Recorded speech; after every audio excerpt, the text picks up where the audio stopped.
founded by Karl Popper in 1946, and is renowned for a type of philosophy that is both continuous with the sciences and socially relevant. So hopefully today we will pursue this tradition. And my name is Thomas Ferretti. I'm currently a lecturer in ethics and sustainable business at the University of Greenwich. But until recently, I was an LSE fellow here at the Department of Philosophy, investigating ethical challenges raised by emerging technologies like artificial intelligence in workplaces. And today I've invited a few experts on the question of privacy. First, Orla Lynskey, who is an associate professor at the LSE Law School and a visiting professor at the College of Europe. She teaches and conducts research on data protection, technology regulation, digital rights, and EU law. And her book, The Foundations of EU Data Protection Law, offers academics, policymakers, and practitioners a coherent vision for the future of our right to data protection. Elin Palm is a senior associate professor at the Department of Culture and Society at Linköping University in Sweden. She conducts research on the ethics of surveillance in workplaces and in migration governance. And her publications include Privacy Expectations at Work in the journal Ethical Theory and Moral Practice. And finally, Alex Voorhoeve is a professor at the LSE's Department of Philosophy, Logic, and Scientific Method. And his interests include philosophy of public policy and the ethics of privacy. He recently published on this topic a paper on what makes personal data processing by social networking platforms permissible. So before we start, a word for the audience. So there will be a chance for you to ask questions to our panelists. For people in the room, you can simply raise your hand and a microphone will make its way to you. For the people who are following us online, I invite you to share your questions through the Q&A feature at the bottom of your screen, and the instructions to use this feature are in the chat. So you are very welcome to ask your questions, and when you do, please let us know your name and affiliation, and we are particularly keen to hear from our students and alumni. Don't hesitate to ask your questions. And there will be a Q&A question for each of the three portions of this event, one on the value of privacy, one on privacy in social media platforms, and one for privacy at work. So each time you will get some opportunity to ask your question. You can also tweet about this event using the hashtag LSE Philosophy. And finally, this event will be recorded, and hopefully it will be made into a podcast if there's no technical. So first, perhaps a short introduction on privacy. Why should we talk about privacy today? Well, my parents cared about privacy mostly because they thought about authoritarian governments sending secret agents in East Berlin to spy on their citizens and shut down opposition, like in this movie, The Lives of Others. And even then, the issue was not merely about embarrassing information that people would prefer to hide, but it was rather about the power that large organizations like governments can have over their citizens. And today, private organizations are gathering an impressive amount of information about users on social media platforms, consumers, and even employees in the workplace to engage in targeted advertising, to adapt their business strategies, and to monitor workers in the workplace. And there are new tools that allow this monitoring to be more effective, such as artificial intelligence, which has renewed concern for data privacy. And so there are different ways in which these new technologies can renew concerns for privacy. First, learning algorithms can often require enormous amounts of data to be trained, which has fueled AI firms' thirst for personal data. For example, in 2017, the UK Information Commissioner's Office ruled that the transfer of personal data of 1.6 million patients from a London hospital to DeepMind, AI firm just up the street here, failed to comply with the UK's data protection. AI systems can also increase the capacity to analyze existing data that is available publicly or that's been disclosed by consenting individuals to uncover new information about yourself or about others like you. And governments can use facial recognition to spot and target leaders of democratic protests.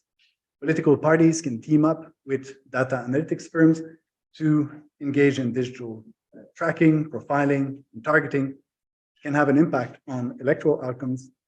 And businesses can uncover information about employees' work habits or sexual orientation, which could lead to discrimination. And so today we'll ask, well, what is the value of privacy and how can we protect privacy in all these different contexts? Now, there's existing regulations on privacy, like the Data Protection Act in the UK or the General Data Protection Regulation in the EU. And these frameworks often give a lot of weight to consent. And for example, in the case of the GDPR, consent is one of the 6 reasons that can make data processing lawful. So if governments or companies get the consent of data subjects, they are allowed to process their personal data. Consent is not always necessary because there are other reasons that can justify data processing. So legitimate interests, for example, governments can appeal to national security to engage in surveillance to prevent terrorism, for example. Vital interests have also been used by governments to justify data gathering in the case of a pandemic. And firms can appeal to legal obligations, like the prevention of fraud, to exercise surveillance of workers in the workplace.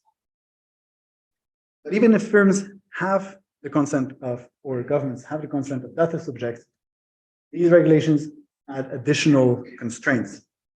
So Article 5 in the GDPR, for example, specifies that general principles applying to data processing, even if government or corporations get the consent of users. For example, the principle of transparency justifies that data must be processed in a transparent way and only for the legitimate purposes specified explicitly to the data subjects. The data minimization principle specifies that they should collect and process only as much data as necessary for the purposes specified. And other principles of storage limitation, integrity and confidentiality, and accountability prevent businesses from shifting the data to third parties, voluntarily or not, and in particular by mandating efforts to prevent data breaches and accidental loss. So these are existing regulations, but as I said, the GDPR and other regulations allow governments or businesses to process personal data as soon as they have the consent of data subjects. And so some questions we could ask are the following.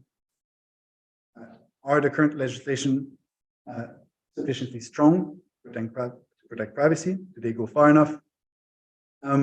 Is individual consent sufficient to justify data processing? And are there different conceptions, political or legal conceptions of privacy that might require stronger protection? So before I give the floor to our panelists, I want to give you, the audience, in person and online, the opportunity to participate right away. So I'll ask you what you think of the 2 following cases. For the people in the audience, you can just raise your hand. And for people online, you will get a prompt or a poll. And the first case is Cambridge Analytica. And it's a case that is discussed in Alex Voorhoeve's paper on social media platforms. So we're familiar with the way social media platforms use our data to tailor targeted advertising, which can be useful for us to reduce information imperfections on the market. But in this case, in 2014, Global Science Research launched an app on Facebook which paid users to take a personality test for research purposes. And the app gathered their profile data and private messages of 270,000 users and the data of their Facebook friends. And the personal data was then transferred to Cambridge Analytica, that used this data to develop targeted political data. And Global Science Research access to this data was in line with Facebook's privacy policy at the time, which users had agreed to when they joined the platform. And so the argument was that it wasn't breaching their consent, that it accepted the terms of Facebook's data policy. And so in this case, in the Cambridge Analytica case, do you believe it is morally permissible to harvest the profile data and private messages of Facebook users for targeted political advertising? So while we wait for the questions here in the room, so who thinks that it is morally permissible? You think it's not? There seems to be a vast majority thinks it is not, although you can see already some people who are in favor of it. So I think that the poll is over now. So 13% said yes, and 88% said no. And this was consistent with the room. Now let's discuss another case. It's the case.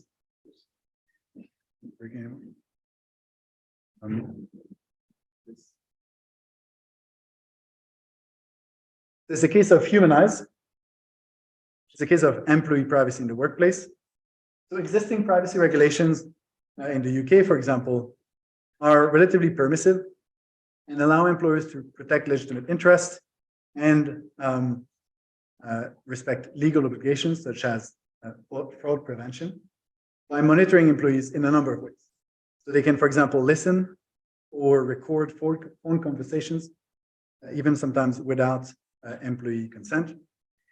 Emails and internet usage can be monitored. CCTV surveillance can be implemented. And employers can also ask employees to pass drug tests, bag checks at the entrance, or even submit them to searches. But today, we'll discuss a specific case, the case of Humanize, which is a service offered to businesses to closely watch their employees. And businesses using this service ask their employees to wear a sociometric badge around their neck with multiple sensors, a microphone to record conversations, an accelerometer to track movements in the company, an infrared sensor to know who you face when you're talking and also your posture in the conversation, and Bluetooth to track location in the workplace. And then Humanize can conduct analysis on the data to test hypotheses about management policies to improve productivity or employee welfare. And Humanize then sends anonymized results, aggregate results to managers, but also personalized feedback to each employee. And this personalized feedback could perhaps be shared with employers. And so in this case, in the Humanize example, where do you stand? Do you believe that firms should be allowed to use such data analytic services to gather and analyze data on their employees in the workplace? So in the room, who believes that it is, we should allow companies to do so? Okay, few of you. Who doesn't think it should? Okay. Again, a striking difference, more in the room than online. So online, it seems that 32% think that this is morally permissible, that we should allow companies to do so. And 68% think we shouldn't. So here, interestingly, a difference between this case and the previous case. More people seem to think that monitoring workers in the workplace is morally permissible. So we'll discuss potential justifications for why this might be the case, or perhaps reasons to disagree. So thank you all for your participation. And now, just before we start, an interesting data point on this last question. PricewaterhouseCoopers did a survey in 2015 of employees in the UK. And 56% of employees said that they would wear a wearable device, like the one of human eyes, if it was aimed at improving their well-being at work. So if it was used for a specific purpose that they agreed to, perhaps, but not necessarily otherwise. So now let's open the floor to our panelists and start with our first question about the value of privacy.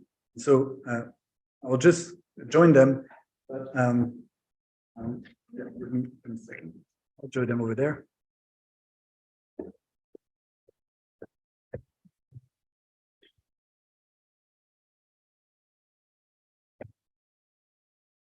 So thank you all for participating. And first question is this: some people believe that they have nothing to hide, and therefore they shouldn't worry about disclosing their personal information. They shouldn't worry about privacy. And so my first question is the following: why do you care so much about privacy, and do you have something to hide? So we can start with you, perhaps. Yes, I think I have a lot to hide, but not necessarily of the very shocking or revolutionary kind. Quite often, I would rather expect privacy in terms of respect for rather mundane, trivial information, but that still may be of importance to me, for me to be able to disclose this information in my own way for reasons that I agree to, or on terms that I agree to.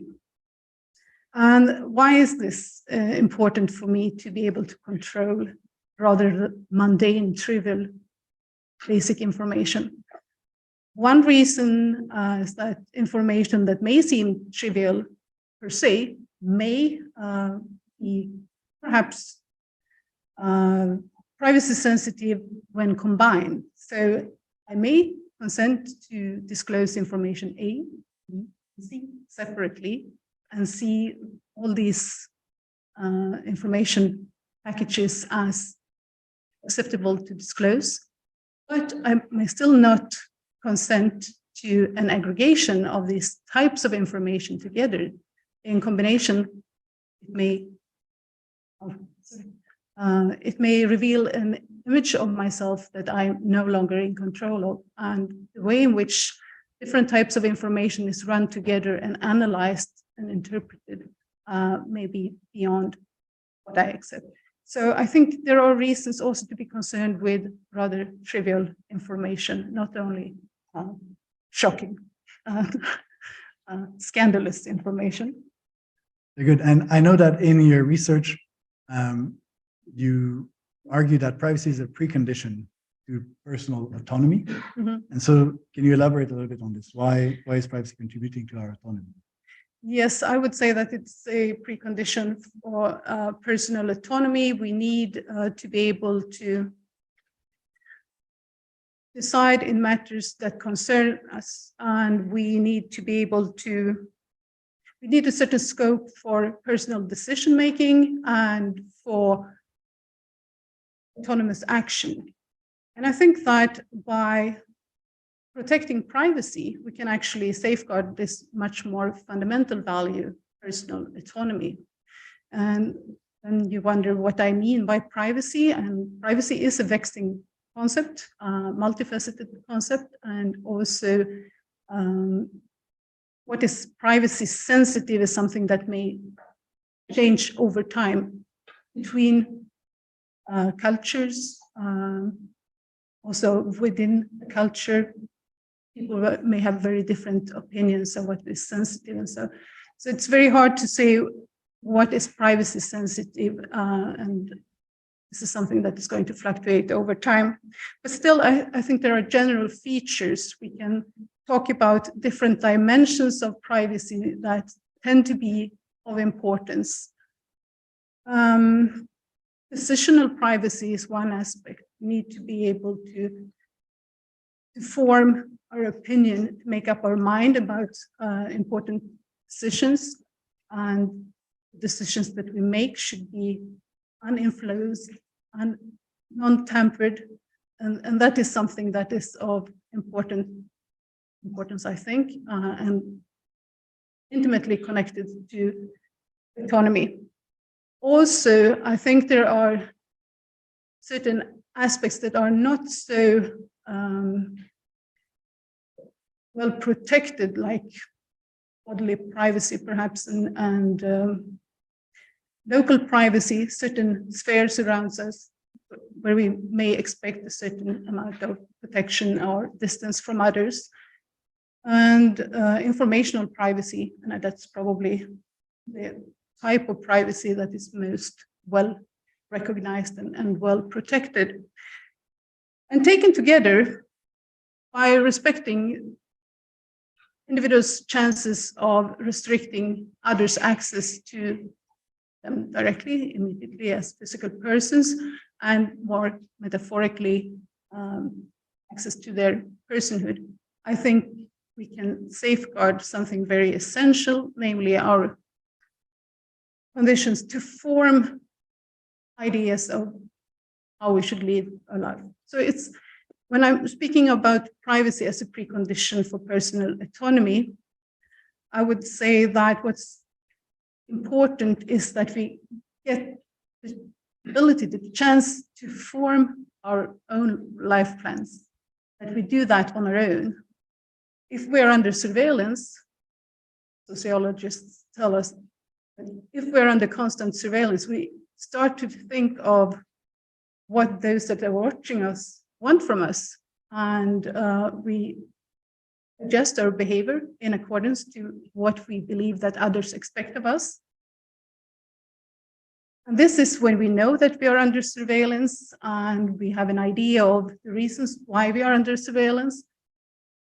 When we are aware that we are under surveillance, but we are not informed about why surveillance is taking place, then we will spend time to figure out the logic behind surveillance and adjust our behavior accordingly in order to gain acceptance and likeness. And when we are doing that, we are adjusting our behavior. We are no longer in control of ourselves. So in that sense, we are losing personal autonomy.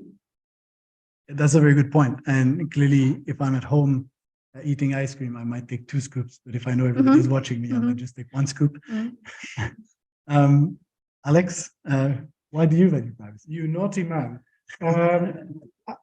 Yes, I also have plenty of things to hide, but like Elin, I'm afraid the things I have to hide would bore you. But taking a step back from the question why we care about privacy, we were discussing prior to coming here, what is privacy anyway? And it's difficult to define, but I'm going to be brave enough to attempt it here after a very brief discussion in advance, and also picking up on some of the points that Elin just made. So privacy is essentially about access, and our concern about privacy is about controlling that access. And it's about access to information, access to space, especially personal space, to our body, to our mind, to our thoughts, and some parts of our property.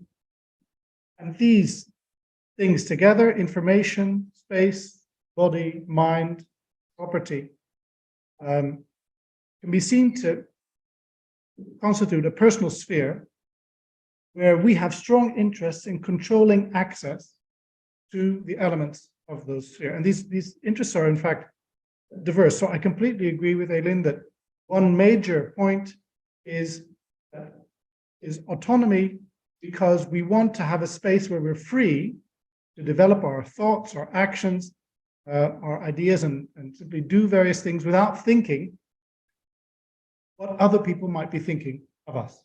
That would just lead to extraordinary conformity and a type of internalized repression, which would be bad for the development of our personality. But there are also other elements. So for example, the information I disclose to you, the space that I allow you to occupy, near me, in my body and in my thoughts, is part of intimacy. So it's constitutive of, for example, the fact that we're intimate friends. You know some things about me that others do not.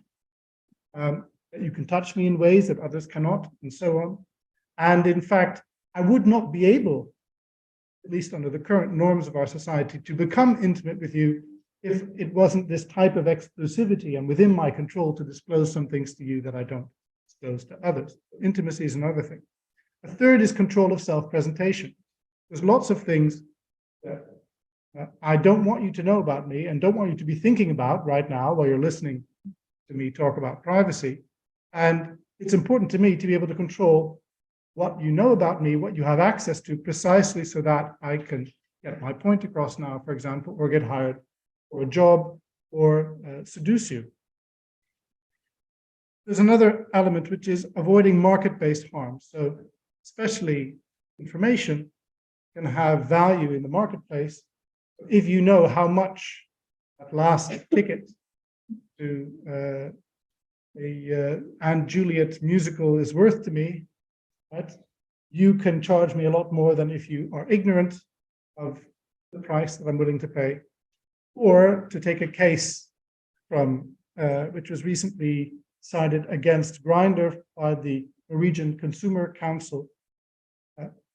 Grindr, a dating app, was selling on information, including information about people's HIV status to third parties. A very interested third party there might be someone who provides health insurance, private health insurance, or supplementary insurance like travel insurance. They will be interested in the data about people's HIV status because that may influence the cost, or whether they have diabetes or other things they might be able to discern the data handed over. Because it will influence the cost of the medical services that someone covered by them would provide. You would have an interest in not disclosing that information to an insurer upfront, for example. And then there's a variety of things that Thomas mentioned, avoiding risks of harassment or discrimination, or simply social pressure to conform. So there's lots of things that are about this control of access to us and others' attention. But it's not just about one individual. This is also something that Thomas mentioned. I have an interest in what other people disclose and in other people's privacy. So I'll give you an example. My dad went on one of these ancestry sites. This happens to old people. They get interested in their ancestors, and so he handed over all kinds of personal data about us, including a sample of his genetic material. My brothers, of course, and I were furious, not because he can't have this passion, but because he's just given them a lot of data about us. Half of my genetic material is now stored by some firm of dubious provenance somewhere. So this is just an example in which what I disclose may allow a firm to draw inference or a government to draw inferences about you. And so we each have an interest in what other people disclose or are permitted to disclose and don't disclose. And finally, the slide that Thomas started with, power. Information is, of course, power. It's the power to influence people, to sway people, to pressure them or induce them, figure out what makes them tick. And if that information is concentrated among very few, either large firms or governments, that threatens the type of quality and freedom that we would like to see in society. So both self-interested and other interested interests that we have in privacy. Yeah, that's an interesting point. And clearly there's a plurality of reasons why we individually might value privacy or not. Some people might be more exhibitionist than others, but there are also these social reasons or these public reasons that we might all share to protect privacy. And so I want to turn to Orla. So how would you define privacy and why do you think it's valuable? Well, maybe just to pick up on some of the points that have been made, especially with the question about whether or not you have something to hide.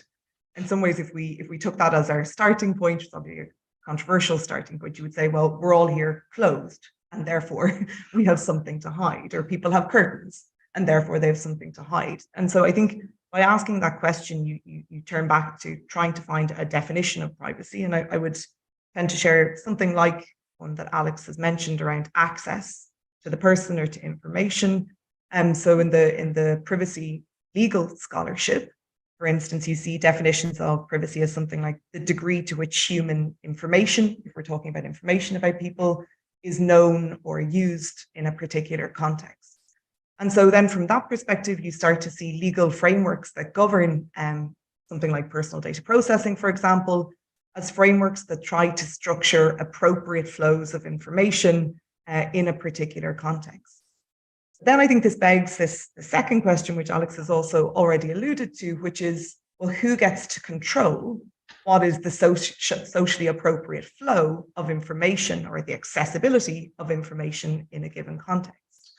And so an example like genetic data is great. That data is kind of inherently relating to numerous people at the same time.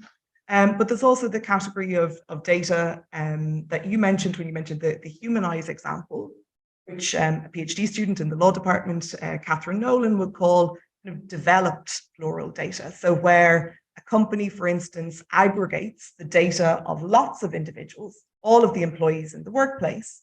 And so irrespective of whether or not you as an individual have consented to the aggregation of that data to be tracked in your movements at work, for example, you're able to tell something about each of the individuals in the workplace, irrespective of that personal choice.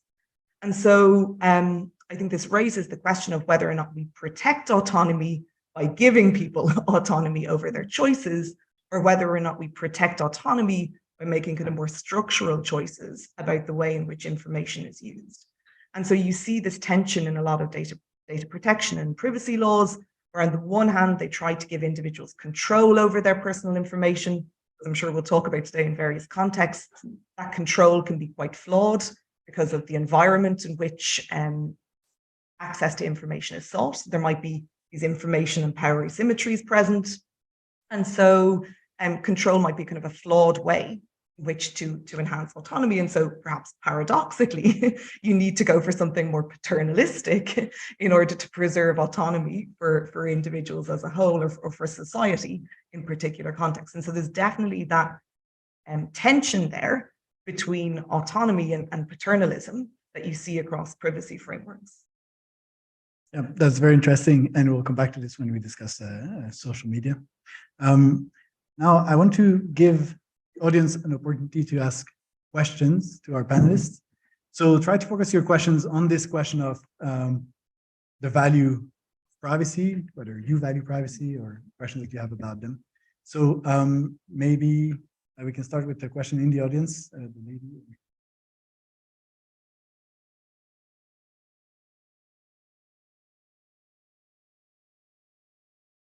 Hello. Hi, my name is Anina. I'm at UCL. I'm a doctoral student looking at how data is used in public policy, and looking at the UK's response to COVID. I was very interested, or I'm interested to hear your thoughts around sort of this trade-off between the value of privacy and the value of human life when you're thinking about an emergency context like COVID. And obviously there was big contact tracing sort of app discussion and how that unfolded. So yeah, I'm very curious to hear if you have any thoughts around that. Good. Anyone wants to? Yeah. Sure. So, you know, looking at this from a human rights perspective, you'd say we're immediately into the realms of balancing of human rights. And I think that in the context of the contact tracing example, for instance, the UK was one of the early adopters of the NHS COVID app. And so there was never a question, I think, perhaps wrongly, but that app was going to be adopted in order to try to identify contacts for contact tracing purposes. But then the question is, given that the app itself would constitute an interference with something like a right to privacy, how do you make that proportionate? How do you minimize the interference to the least possible or to the least necessary in order to still attain your objective of protecting life, which, you know, incidentally, I would say wasn't kind of shown to be the case with something like contact tracing apps. So their very use was questioned, but I appreciate in an emergency context, there was a benefit of the doubt given there. And so a lot of the discussion then from a privacy perspective in the UK started to focus on things like data minimization. How much data do you need in order to achieve that purpose? How long do you store the data for? So the initial NHS app never gave, I think it was a 20-year period that the data would be stored for, which clearly doesn't then kind of map to the rhetoric of emergency. Who would be given access to that data? The initial policy was extremely blurry around that. Would it be used for public research purposes? Would it be used for private profit-making purposes? After the fact, all of those safeguards weren't in place when the app was still developed. So I think privacy there served a purpose, not of preventing the rollout of the app in the first place, but rather of ensuring that if this data was going to be collected, that there will be appropriate safeguards in place in order to minimize the interference with private life in that way. Thank you. Yes, the gentleman over here.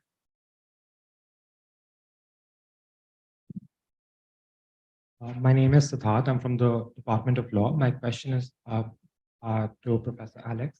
I just wanted to know what are the philosophical justifications that we could sort of rely on when we sort of talk about protecting privacy, even when it doesn't serve an immediate utilitarian or functional purpose, such as, for instance, when we're relying on the government is trying to rely on illegally collected evidence in breach of the right to privacy, and it's supposed to lead someone who's actually accused of an offense into prison because the evidence is actually incriminating, but you still don't want to use that evidence because it has long-term consequences.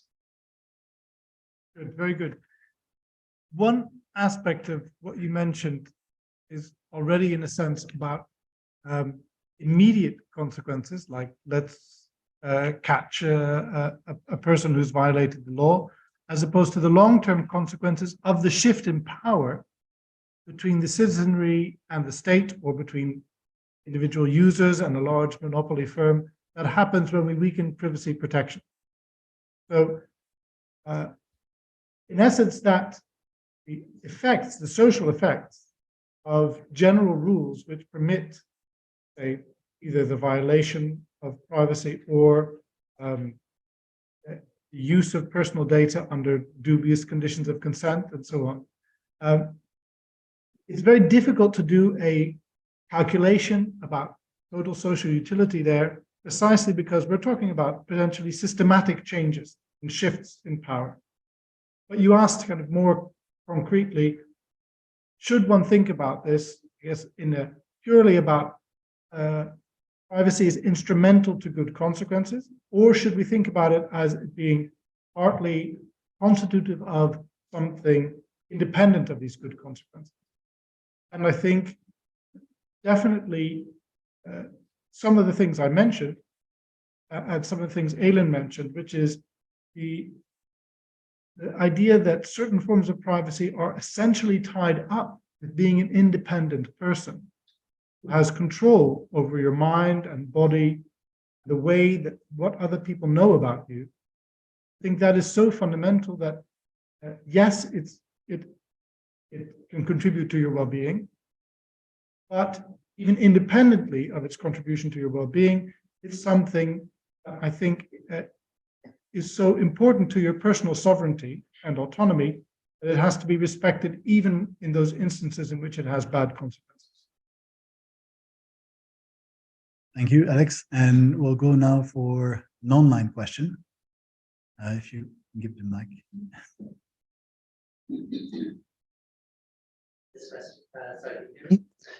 This question is from Arshi, a student of Global Media and Communications at University of Warwick, who asks, how should the Information Commissioner's Office in particular in the UK respond to these threats to users' privacy online? That one's for you.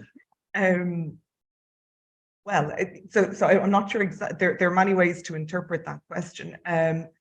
So one would be, do we, so the Information Commissioner's Office, for instance, tends to prefer a kind of a responsive regulation approach where it engages with stakeholders, those who it's investigating, enters into a dialogue, tries to remedy things in that way. So some people would see that as the most effective way to secure privacy. Others say, no, we need to be a lot more firm in terms of enforcement. We need to use sanctioning powers and the power to ban certain forms of data processing a lot more actively.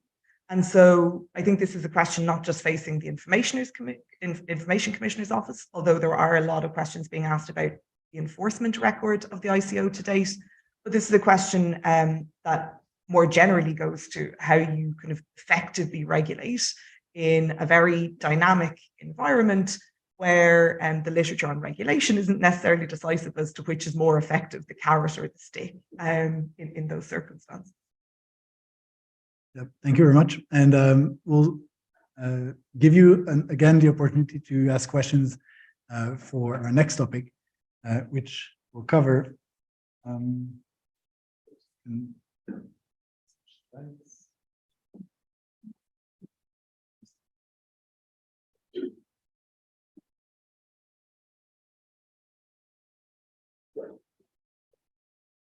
which will cover privacy on social media. And for this, we'll focus perhaps on Alex first, because he wrote a paper on this, but we'll come back also to Elin when we discuss the privacy in the workplace. But on social media, a kind of standard framework or paradigm is the privacy self-management paradigm, which basically says that the decision of how much personal information that is given away to a social media platform in return for the benefits of the service that is provided should be up to the data subject. Each person should decide how much they value privacy, why they value privacy, and then decide how much information they're willing to give up to get a particular service. And the assumption is that users have this right to privacy, but within this right also includes the right to give away information if they want to. And so their choice to give away this information is morally transformative. It makes something that was impermissible before, that blocked the access from outsiders to particular information about yourself, makes something that was impermissible suddenly permissible.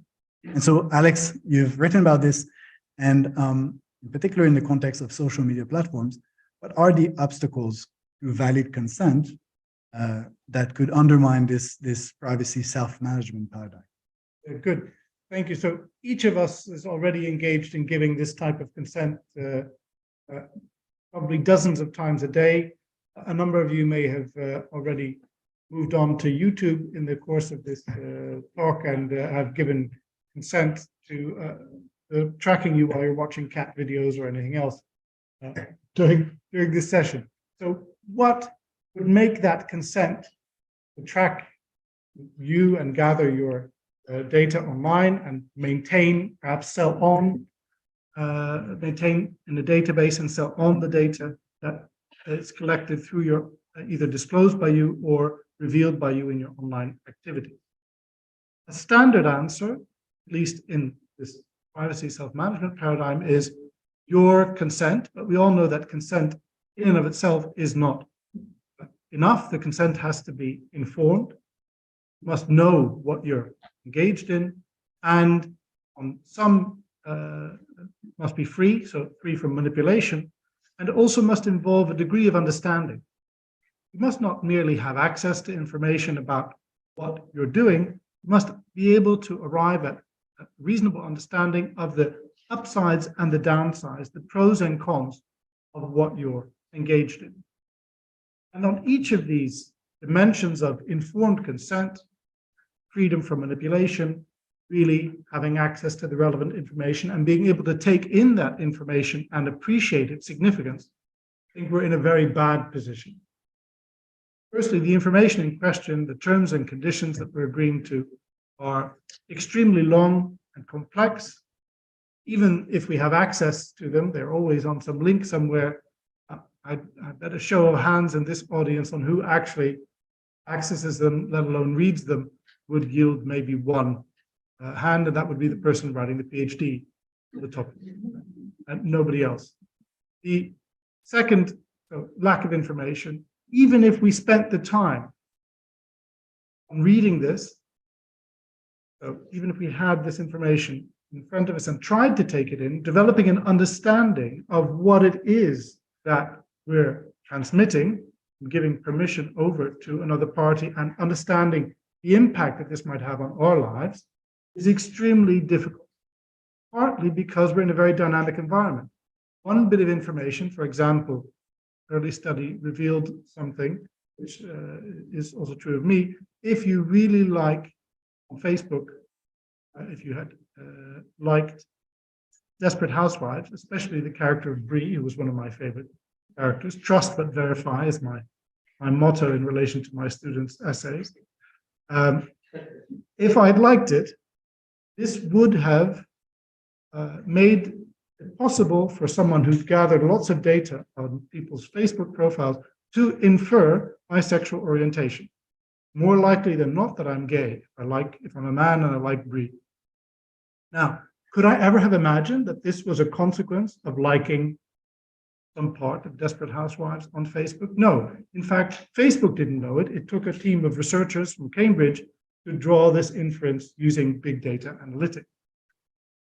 Now, it means that appreciating the significance of what I'm handing over is extremely difficult. So lack of information, lack of understanding. Third, manipulability.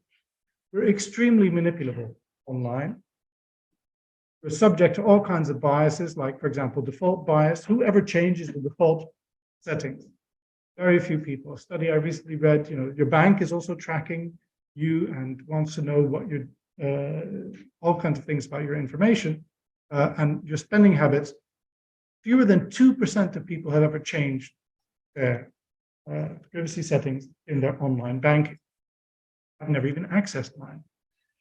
So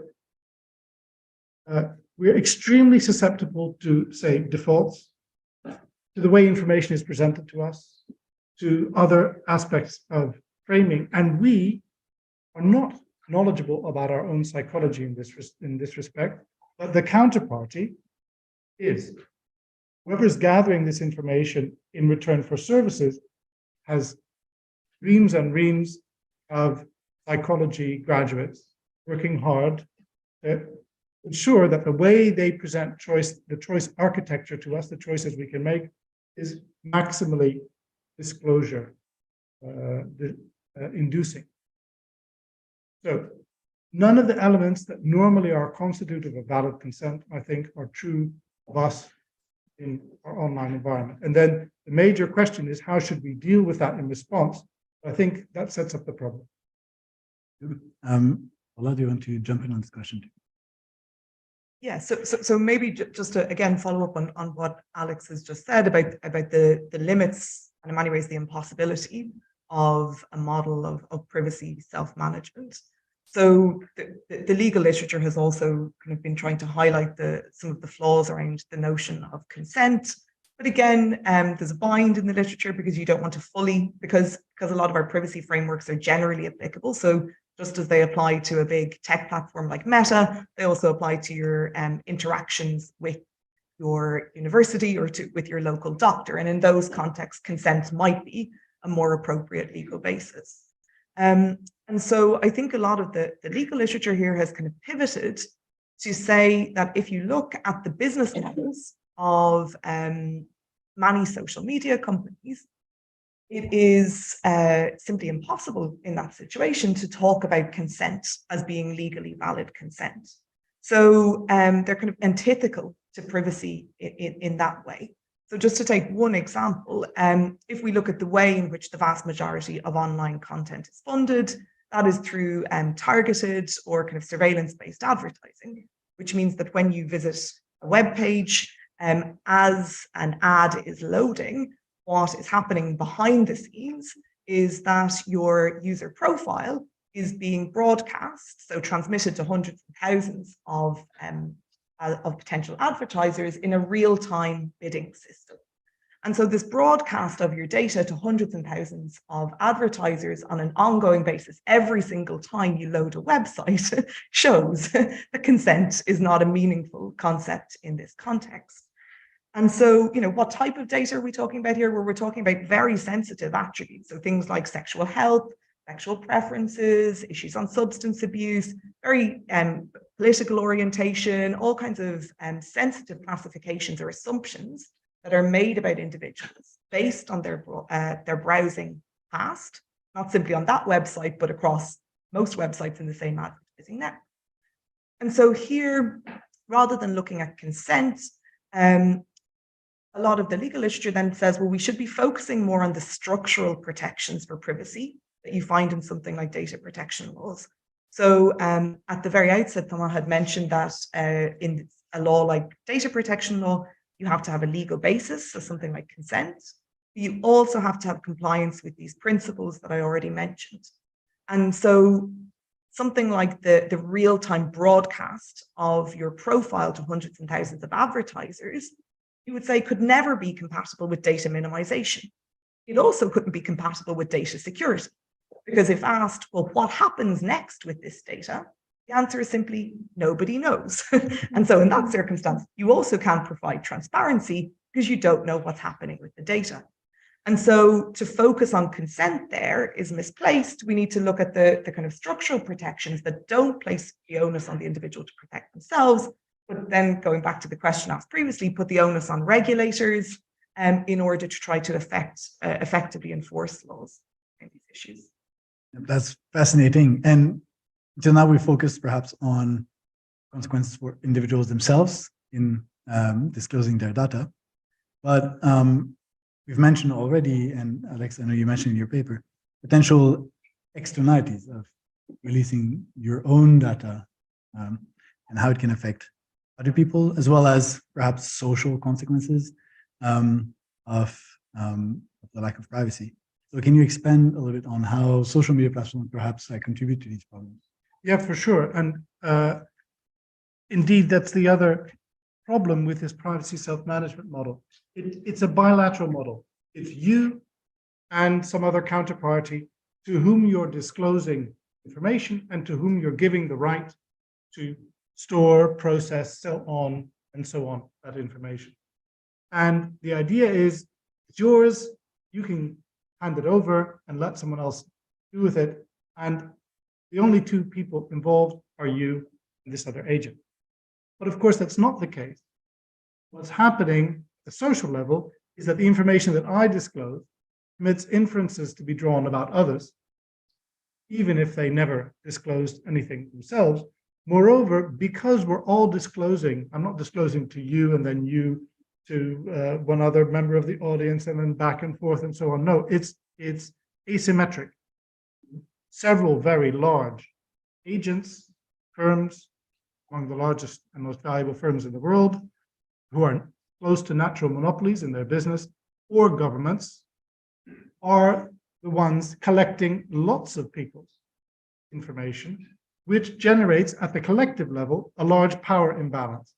So this idea that it's just about me and some counterparty is a mistake, because that ignores the social, the aggregative effects, especially of power imbalance and subsequent economic inequalities that arise as well. I mean, data is now, by some accounts, more valuable than oil in the world. So this is a hugely valuable set of resources, not merely economically, but in terms of power and politically, that are being concentrated in relatively few hands. That is something that you can only address collectively at the level of regulation, not by talking about individual consent, because my contribution or not to this makes no difference whatsoever at the collective level.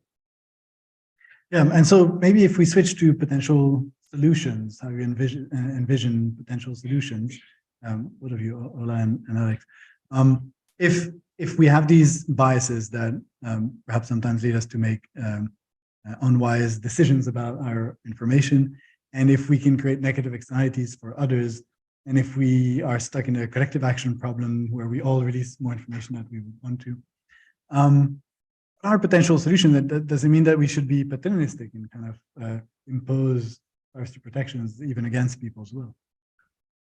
All of you want to start?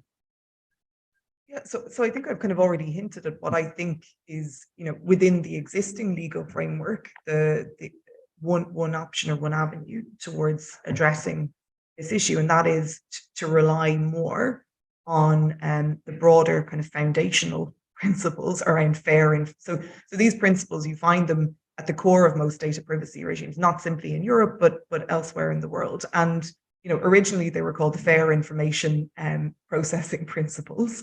And you're really kind of stripping privacy law back. If we're talking about informational privacy, you're stripping informational privacy back to those questions. But I do think this raises an interesting issue about who gets to determine what's fair in a particular context. And so far I've been talking about the application of those principles by regulators.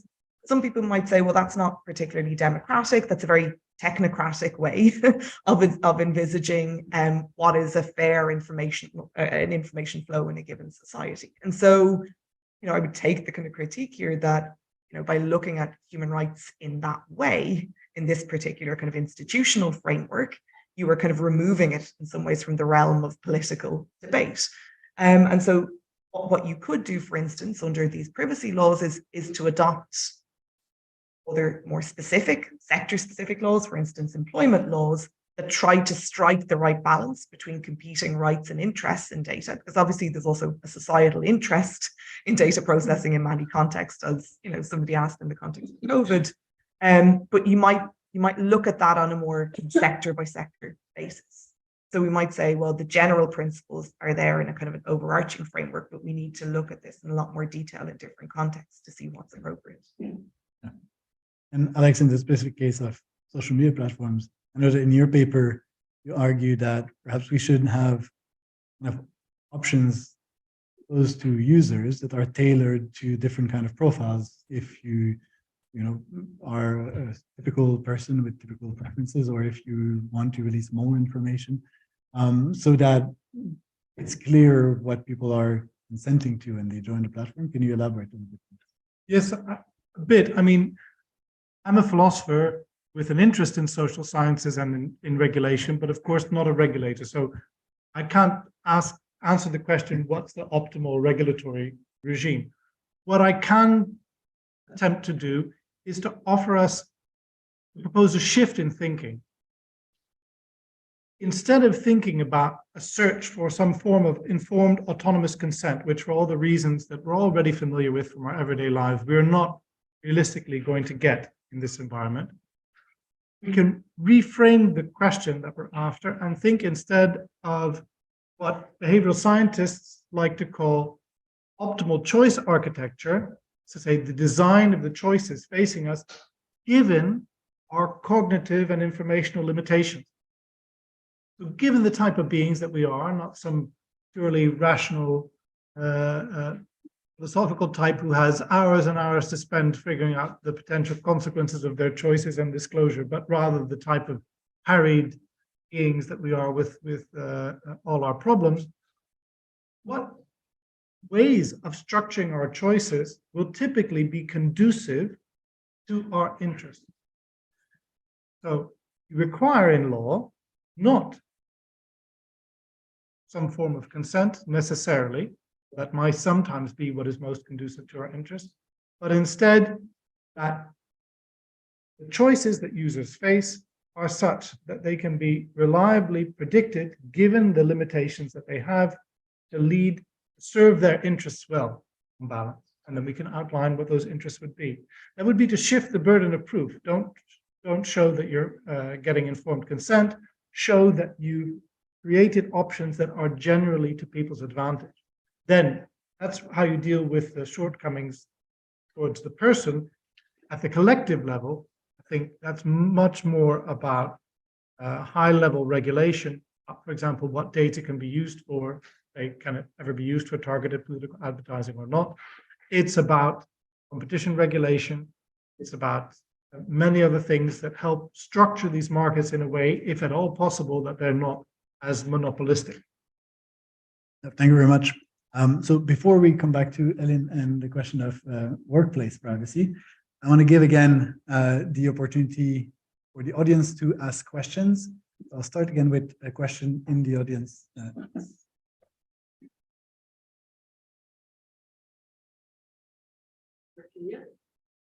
Yep, perfect. Thank you very much for your intervention so far. I wanted to ask Alex, I was really interested in what you were mentioning about how no one's really reading those consent notices on YouTube, about what you were just talking about there in terms of shifting the burden of proof, etc. I mean, what I find interesting is that the algorithmic functioning on some of these social media platforms is fundamentally what is keeping us there. You know, we all know about the addictive nature that they're serving. And I mean, as much as I care about my privacy, I use DuckDuckGo, it's still not returning as good results. That's just the reality. So I mean, I do worry about that lock-in effect there. I mean, most of my friends are shocked when they find out I don't have social media. How can you live without it? You know, that can't be an option. But the reality is that I do see why people are on it and why they value it. And so what I'd be interested in your opinion on would be, as regards those kind of apps like DuckDuckGo, I mean, what is the future of apps or services that fundamentally have privacy by design? Like, is it something that market forces? Is there one day just going to be enough people who say, well, actually, if you're not serving up sufficient privacy, then your company is going to fail because this isn't sufficient?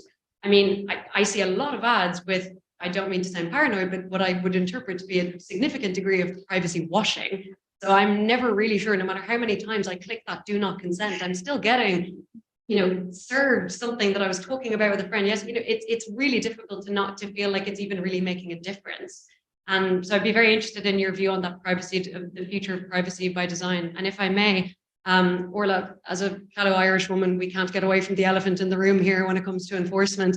I don't at all mean to pitch you against our lovely Helen Dixon back home, but I would be very interested in your views on the upcoming proposal that we would be expecting from the European Commission by summer to fill, what in their words, to fill in the enforcement gaps in the GDPR. And just, I suppose, you know, going back to what I mentioned there about market forces, I mean, not to be slandering in any way, but it seems to be the market forces that are almost prohibiting privacy from being, you know, prioritized in our country. So I just wonder about where you see the future of that going. Sorry for taking up so much time with that. Well, two excellent questions. Thank you. Alex, do you want to start? Yes, thank you. So as with regulation, I'm not the person to make any reliable guesses on where market forces will lead us, except in the broad sense to say the incentives are not there, I think, because so many of the elements here relate to collective problems, the balance of power. Moreover, the fact that these markets tend to be oligopolistic or monopolistic because there's increasing returns to scale, right? A huge investment in generating the network, but adding a marginal user is not at all that expensive. And moreover, there's network effects. So the more people have joined, the more others want to join. So those tendencies are going to be so strong, I think, that it's very difficult to see how there wouldn't be this pressure towards extracting from individuals maximum information, especially given how suggestible and individually manipulable we tend to be. A further challenge then is indeed that some life is becoming increasingly difficult for people like you and Thomas, I know, refused to have a smartphone. Now he can't even, I mean, it's good he's left the LSE because he couldn't even be able to log into his slides anymore because you have to use your authenticator app on your smartphone and so on. So the more these services become universally used, the harder it is to do without them. And so to some extent, we may have to rethink think of them in a different way, and some people are proposing to see at least some of these services as public utility and regulate them in the same way because they've become essential to a certain way of life. Now, that may also threaten innovation, so it's difficult to know what to do in these circumstances, but I would not predict that market forces alone and individual concerns for privacy can overcome the challenges that we've articulated. Yeah, thank you for the question. So I think both questions in some ways concern enforcement because I think at the moment it's very difficult for technologies and services that offer privacy by design, which by the way is a legal requirement, to differentiate themselves on the market, because we don't see sufficient enforcement against companies that are flouting the laws around the basic privacy principles. And therefore, for us as users of these services, there is what economist Joseph Farrell has called, a rational disengagement. We just say, well, they're all the same, and those who offer better services don't benefit. So then this brings you to what the European Commission has proposed in terms of minor reform around data protection is that at the moment, for serious transnational cases where a lot of different regulators want to have a say in the ultimate decision that is handed down to a particular company. Let's take Meta, for example. Meta is headquartered in Ireland. That means the Irish regulator takes the lead on that investigation. And there's been a lot of misgivings about the extent to which there's effective cooperation between the various regulators when it comes to making a decision. And so some have said, well, this is down to lax enforcement by regulators in countries where big tech has a strong base because of the lovely people and the great climate and all of these other things. And that's one theory for the lack of enforcement. A colleague and I, Julian Gentile, wrote a piece called Deficient by Design, where we looked at this enforcement system and in fact showed that there are many problems with this system, one of which is that EU law doesn't regulate the procedures in play at national level when it comes to enforcing the rules, which means that if you are the Norwegian Consumer Council and you lodge a complaint against Meta, then you need to engage with the Irish Data Protection Commissioner, but the procedure rules will be different in Ireland compared to Norway, and this can lead to all kinds of delays around dealing with the file. So what the Commission plans to do is to harmonise some elements of procedure in order to try to enhance the effectiveness of cooperation. In some ways, I see the problem as more fundamental. You see that between regulators, there is a divergence about the extent, for instance, to which data can be used or treated as consideration or as the payment for a service, which is a really kind of far more fundamental disagreement about the role of data protection law and the limits of the regulator's powers in this context than procedural harmonization would suggest as a fix. So I see procedural harmonization as part of the answer, but not all answer. Well, thank you. So there'll be another opportunity to ask questions a little bit later, but I want to turn to Elin, who is an expert on workplace privacy and has published several papers on this issue. And clearly in the case of social media platforms, platforms have some power over us, but in the context of the workplace, there's a clear and direct power relationship between the employer and the employee. And there's been an increasing concern about employee privacy because of the technologies that I mentioned at the beginning of the presentation. And so, Elin, maybe in your paper, Securing Privacy at Work, you talk about the libertarian challenge, this idea that workers consent by signing a work contract to whatever conditions are in play in their company. And therefore, this justifies practices like workplace surveillance. So how do you answer this libertarian challenge?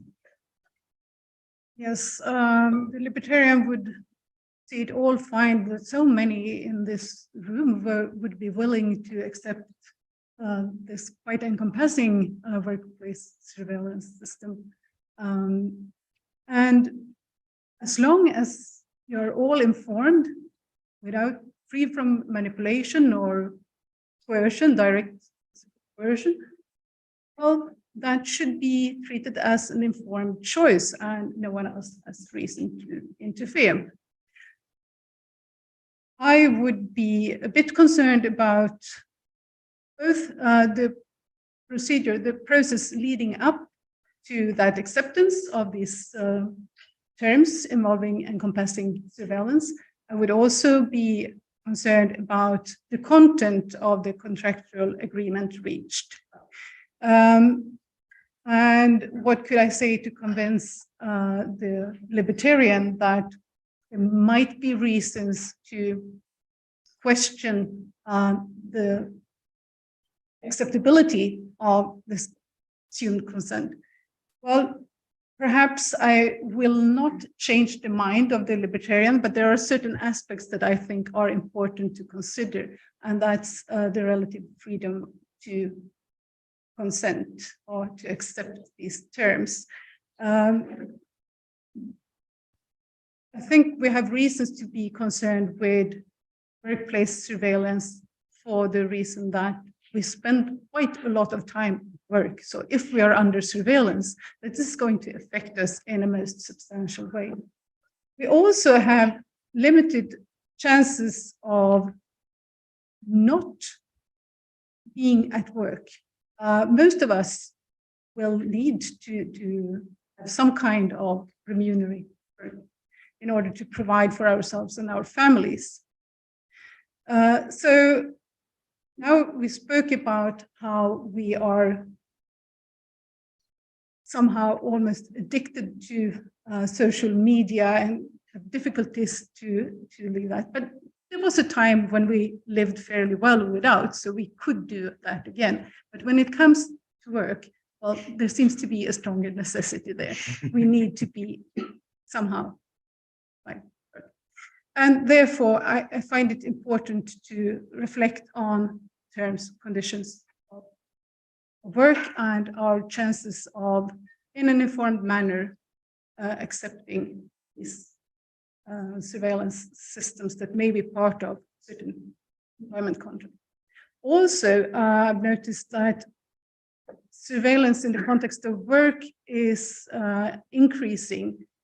During the pandemic, when a lot of people all of a sudden would have to work outside their ordinary work site, employers were quite eager to find ways of controlling the activities, the productivity of their workers when out of sight. And post-pandemic, that effect seems to linger.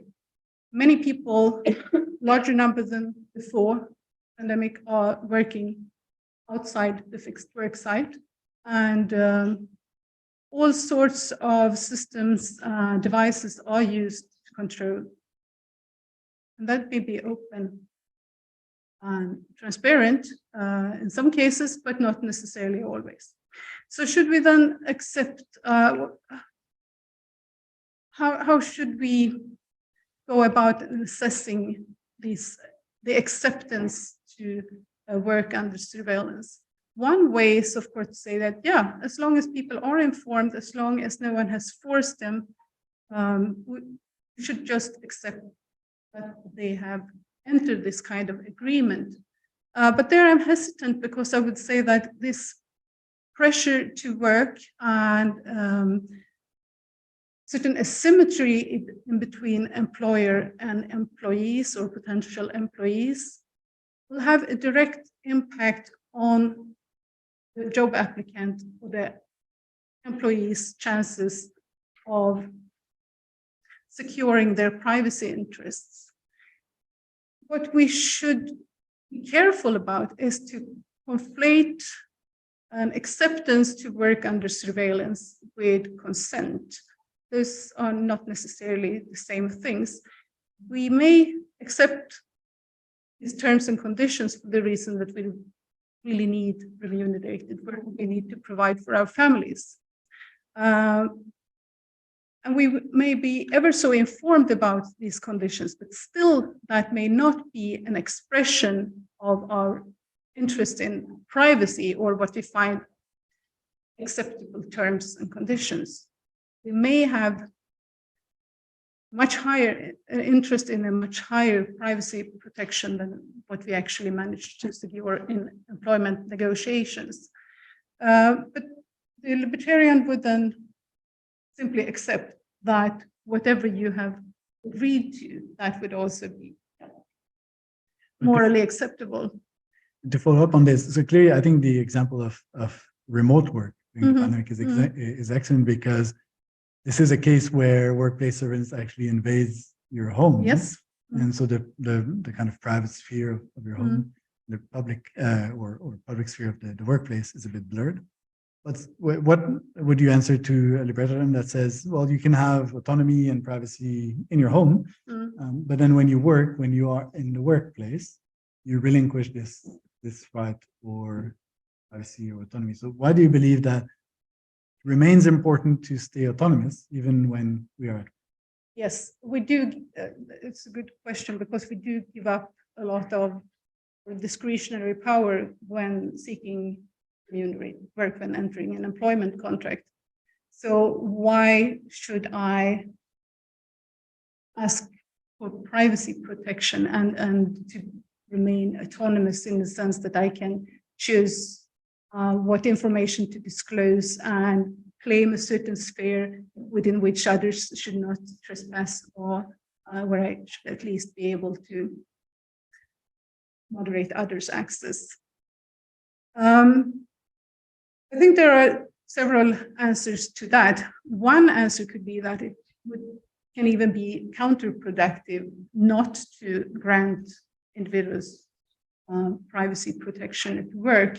It may be a question of sustainability. If you want your staff to thrive, let's give them as much as possible of freedom to govern themselves. And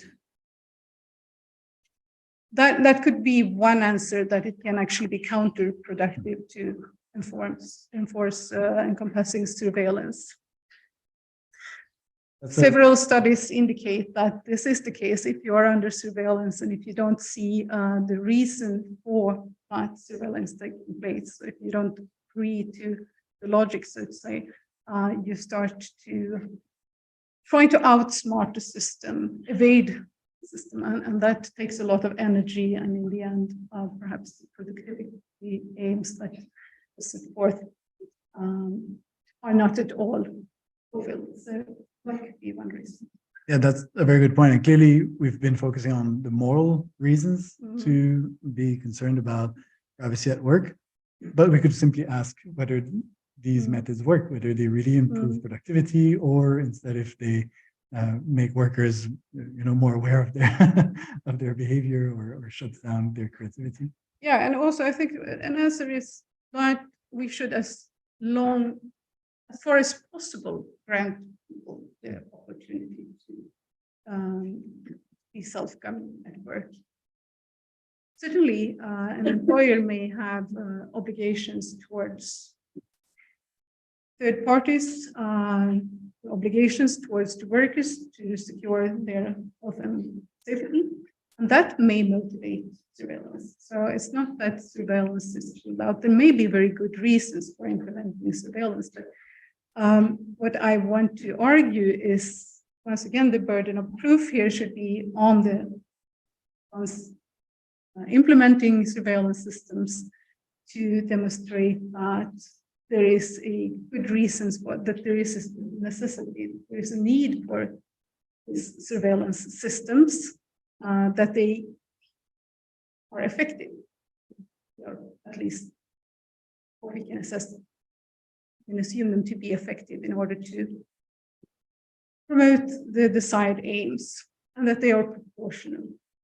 So this kind of motivation is something that we should ask of employers to a larger extent, I think, and that's probably the only solution that I can come up with in terms of how to solve this. And I have a question about potential solutions for your consideration. So some people argue that, again, in the workplace, if some workers accept to wear a badge like the one proposed by Humanize, and others don't, then there could be externalities, because by wearing the badge, if I wear the badge, I can reveal information about you. Some propose that maybe we should have collective decisions within a firm or within a team to give workers the capacity to collectively decide whether to use these technologies or not. What do you think of this kind of solution? Yeah, I think that kind of solutions are promising, that we need co-design in order to come up with well-working surveillance system. It can be put to good use, but then it definitely needs to be anchored in an understanding or in a framework so that those that are subject to surveillance can see the rationale, can accept the rationale, and something in the sense. Yeah, that's very interesting. So we're a little bit out of time, so I'll right away open the floor to questions. You can ask questions about workplace privacy at work, but also if you want to open the floor to questions in general about privacy, you're welcome to do so. So the gentleman here.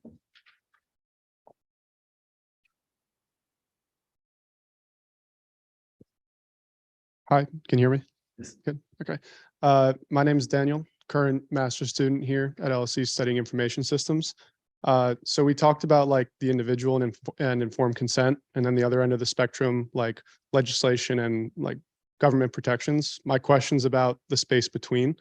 So if we were to borrow from like the medical field, for example, and define a Hippocratic oath for the people who design systems or things like that, that handle privacy-focused information, what would you expect it to say? Interesting. So how you design an Hippocratic oath for developers of these technologies? So I think firstly, that's a wonderful idea. And I think on first hearing it, it's exactly in line with what I was gesturing at before, that we have to shift from just getting a consent from the individuals to data processing to rather placing the burden on the firm asking for this data to show that what they're offering to individuals is going to be of value to them, even though they have decision-making flaws. And so some broad thing in that order, as in design systems that, or fallible people, for a wide variety of fallible people, because we're all different decision-making types, yield positive value. And this value can be, multidimensional. It can be getting a job, presenting yourself on to your friends and family or to the world, and so on, and thereby minimizing also the harms in question. If you make that an obligation, I'm not a legal scholar, so I wouldn't know how you could incorporate that into law. If you make that at least an ethical obligation that's understood in the field, I think that would be a lovely idea. Yeah. Yeah, thank you. Any other questions? Yes, so the gentleman here. I don't know where the microphone is.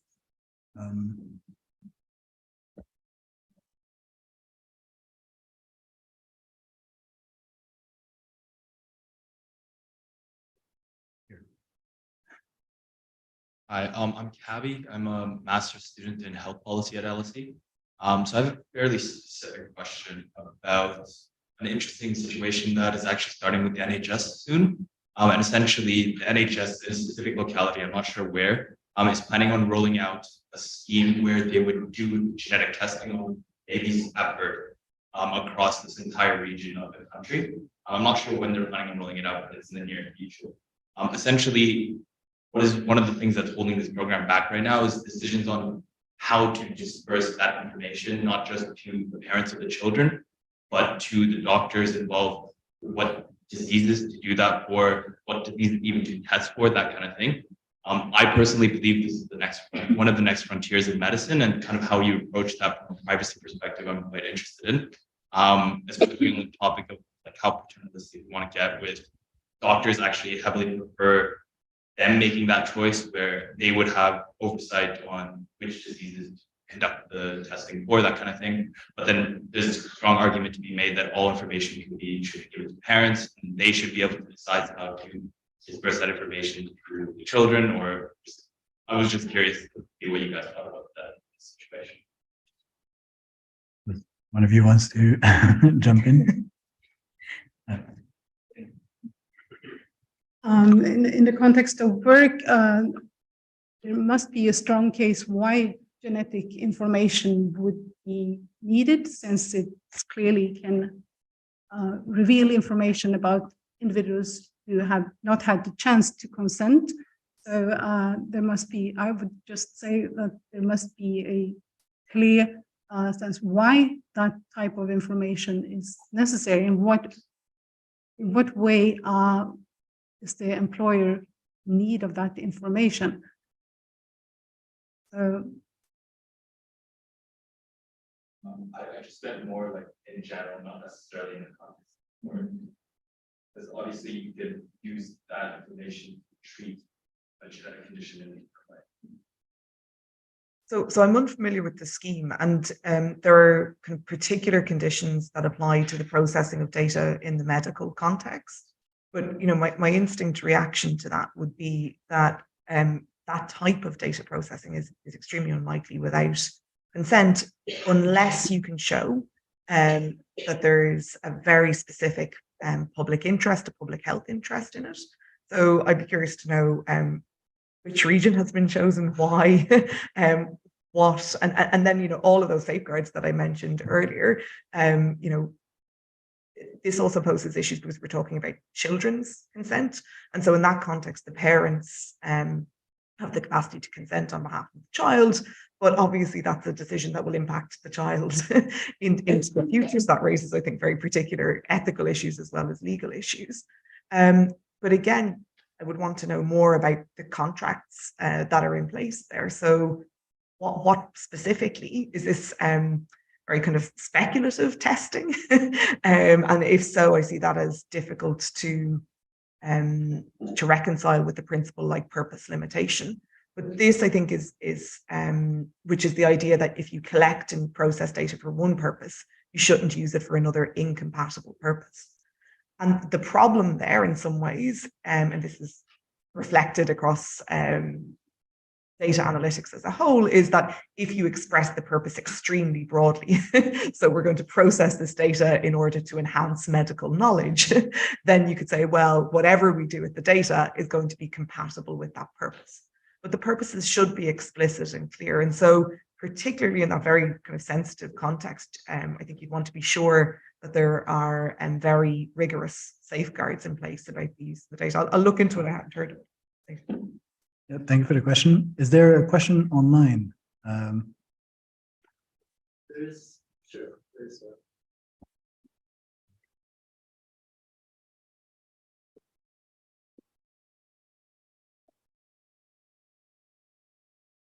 Thanks. Yes, so this was about specifically the creation of a data management unit within the UK government that was established in 2021. And the question's about, so viewing this unit as being focused on regulating large companies that deal with enormous amounts of data like Google and other social media companies. And recognizing that that is sometimes to increase profits, but in other cases to protect consumers, how the panel views the role of this sort of regulation unit that's been proposed in the UK, and whether that's on the right track or the wrong track. Yes, so I think this is an element that has been proposed by the Competition and Markets Authority in the UK. So they had actually done a huge study on digital platforms, but also on online behavioral advertising, doing a lot of work on digital monopoly, where they had proposed solutions akin actually to those mentioned by Alex earlier about mandating certain choice architectures in particular contexts. And so the idea here, I think, was to bring in-house a specialist team looking at data in various contexts.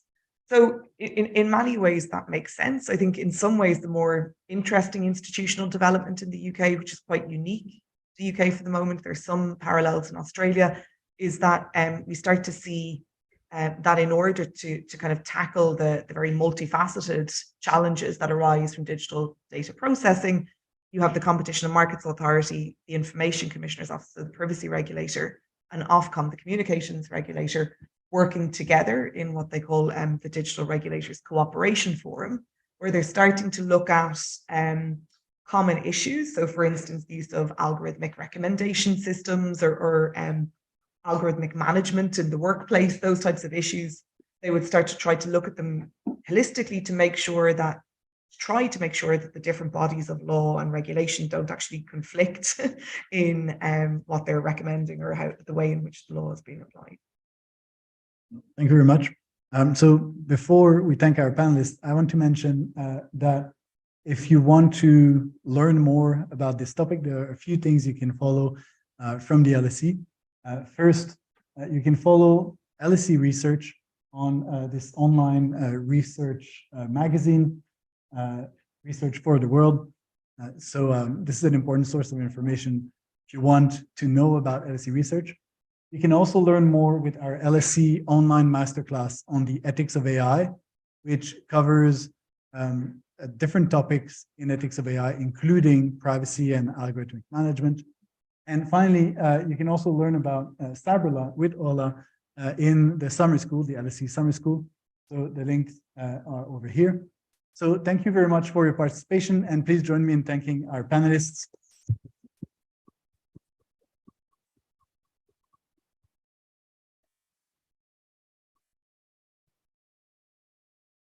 Have a good evening, everyone.